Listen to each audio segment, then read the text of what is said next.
শুনতে হয় আমাদের দেশের প্রধানমন্ত্রী বলেন যে 17 বছর নাকি খুঁজে পাওয়া যায়নি আমাদের। কোথা থেকে উনি গুপ্ত সুপ্ত শব্দ আবিষ্কার করলেন?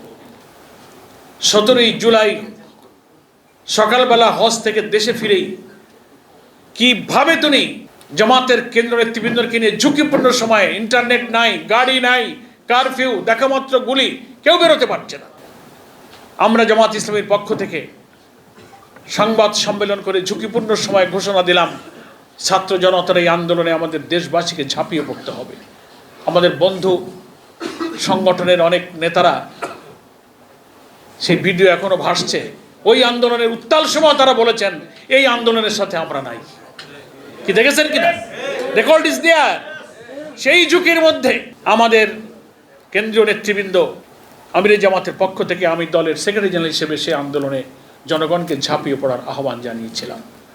তার একদিন পরে 19শে জুলাই আমাকে সেই বাসা থেকে গ্রেফতার করা হলো। 13 দিন আমরা রিমান্ডে ছিলাম, ডক্টর আব্দুল মোহাম্মদ তাহের সহ, জামাত সহ অনেক নেতৃবৃন্দ। সেই কঠিন সময়ে আমিরে জামাত, শুনলেন আপনারা মেজর আখতারুজ্জামানের কাছে নেতৃবৃন্দকে নিয়ে কি শেষ নির্দেশনা দিলেন। একটার পর একটা চেইন অফ কমান্ড তৈরি করে তিনি নির্দেশনা দিয়েছিলেন যে এই যুদ্ধে আমাদেরকে জিততে হবে ইনশাআল্লাহ। সেই লড়াইয়ের কখনো গেরিলা স্টাইল, কখনো প্রকাশ্যে যুদ্ধ, কখনো নেটওয়ার্ক তৈরি করা, দেশে বিদেশে ঝুঁকিপূর্ণ সময়ে ছাত্ররা প্রতিদিন আহত হচ্ছে, হচ্ছে হসপিটাল, অ্যাম্বুলেন্স, তাদের রক্ত, তাদের সেবা, মামলা, থানা, ডেড বডি, আমরা তো কারাগার থেকে এগুলো শুনছি। আলহামদুলিল্লাহ, আমি সেই বক্তব্যের দিকে যাব না, আজকে সেই বক্তব্যের সাবজেক্ট নয়। তার ইতিহাস ছোট হলেও সত্য ঘটনাগুলো আজকের এই লেখার মধ্যে একটা অধ্যায় তিনি চমৎকার করে তুলে ধরেছেন।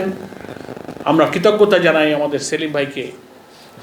ঢাকাবাসী অন্তত এই ইতিহাসটা পড়ে এই আন্দোলনে জামাত ইসলামের কি ভূমিকা ছিল, দুঃখের সাথে শুনতে হয় আমাদের দেশের প্রধানমন্ত্রী বলেন যে 17 বছর নাকি খুঁজে পাওয়া যায়নি আমাদের। কোথা থেকে উনি গুপ্ত সুপ্ত শব্দ আবিষ্কার করলেন?